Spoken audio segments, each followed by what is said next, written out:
Tidak suka berada dalam situasi penuh ketegangan. Jadi bahkan sampai ketika dia di interview pun dia pengennya situasinya rileks gitu. Dan dia ingin bagaimana menciptakan situasi rileks dalam proses interview kerja gitu. Menarik juga pertanyaannya. Gimana tuh, Pak?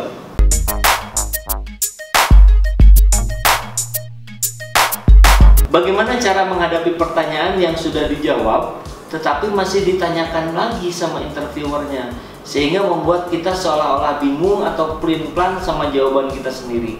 Dan bagaimana cara untuk mempertahankan jawabannya? Biasanya kalau interviewer tanya lagi, interviewer itu mau tahu hal spesifik yang sebelumnya belum tergambar. Misal, kita sudah mempersiapkan segala sesuatunya, ternyata di tengah-tengah interview kita bingung karena ada pertanyaan yang tidak kita duga-duga muncul. Nah, bagaimana cara mengatasi ini agar tidak keluar jawaban dari kita, tidak tahu, kurang paham, belum pernah dengar, dan sebagainya?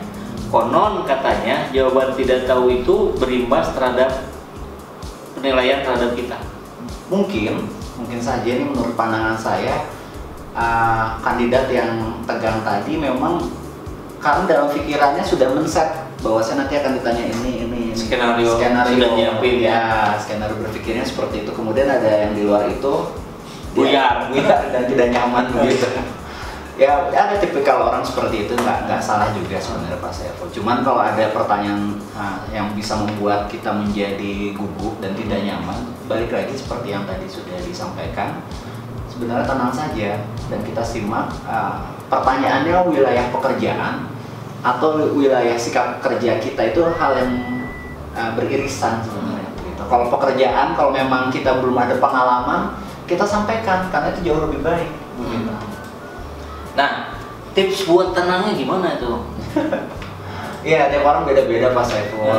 Interview itu memang ada yang menganggap psikotes ini adalah satu sisi yang menakutkan. Ada yang interview ini di sisi yang menegangkan. Tiap orang beda-beda. Memang ada yang memiliki communicating skill yang cukup memadai gitu. Ada yang memang orang yang tipe sendiri begitu ya. Jadi kalau ketika dihadapkan pada interview itu menjadi tidak nyaman. Secara umum kira-kira output dari interview itu mau apa sih? Sehingga kita bisa mempersiapkan sebelumnya. Oh, mungkin dalam sesi interview ini saya akan ditanyakan wilayah pengalaman kerja, wilayah bagaimana saya berhubungan dengan pekerjaan saya, berhubungan dengan orang lain.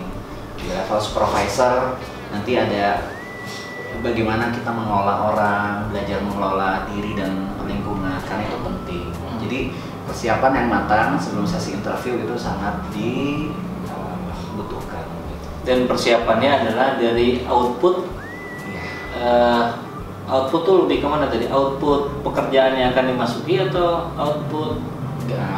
Jadi output kita harus bisa memprediksi kira-kira output dari wawancara ini mau ditanya tentang apa. Itu bisa dari bocoran, dari informasi yang jadi rahasia umum. Biasanya ada yang nanya-nanya dulu karyawan yang di dalam, atau mungkin ada yang punya pengalaman sebelumnya bisa sharing dengan orang-orang yang sudah bekerja, itu bisa.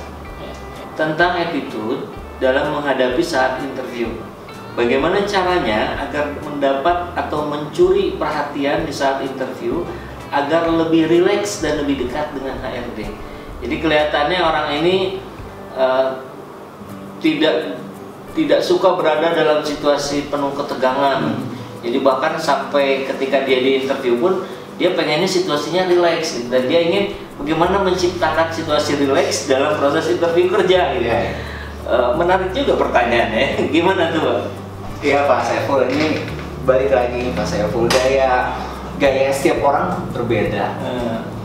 Ada macam-macam ketika kita menginterview orang itu, ya kita ketemu orang yang sangat berbeda-beda. Interviewer ini justru akan melihat interviewee atau yang diinterview itu dari gaya dari awal pertama masuk. Bagaimana ia merepresentasikan dirinya, kemudian dari sisi grooming, bahkan ada yang memperhatikan seperti itu. Saya pernah untuk membantu industri perbankan, ya memang dari awal sudah diperhatikan. Artinya bukan orang yang secara kita katakan cantik atau cakep, bukan, tapi orang yang mampu menjaga penampilan begitu. Karena setelah psikotes kan dari pagi sampai sore terus kemudian di sore harinya masih ada interview. Bukan orang yang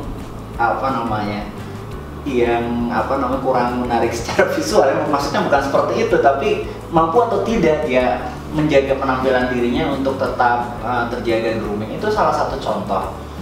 Nah, ketika berhadapan dengan interviewer, yang perlu kita perhatikan adalah bagaimana kita bisa membangun yang namanya good rapport. Bagaimana kita memunculkan kesan pertama yang baik, kemudian memunculkan satu etika yang baik, yang itu memang bukan artifisial, bukan dibuat-buat, tapi apa adanya. Kalau kita perhatikan ada satu ilmu sandwich method, bahwa kalau kita mau kasih tahu sesuatu itu jangan langsung dagingnya begitu.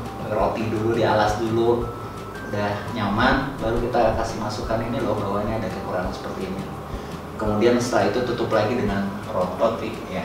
Sandwich method ini juga sama di proses interviewer pun akan berusaha, ada yang seperti itu, berusaha untuk menanyakan seperti itu. Jadi ada yang namanya sesi ice breaking terlebih dahulu, itu nggak lama-lama, hanya untuk tanya di awal 3 menit biar suasana lebih cair. Biasanya ada yang teknik seperti itu. Nah, sebagai orang yang diinterview pun kita lihat situasi apakah memungkinkan untuk bisa membangun hubungan yang baik dengan interviewer.